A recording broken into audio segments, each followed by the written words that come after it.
So hey everyone, welcome back to another quick and very interesting tutorial where in this quick tutorial I'm going to show you how you can completely remove the reshade env or GTA 5 reshade and uninstall that specific fix.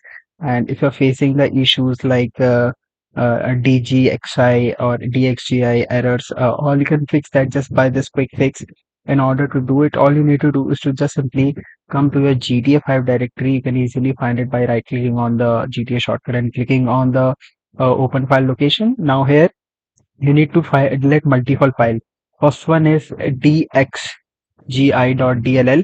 If there's a file name with this exact same, you need to simply delete that file. If it's not, then it's good for you. And another thing that you need to delete is d3d11 file.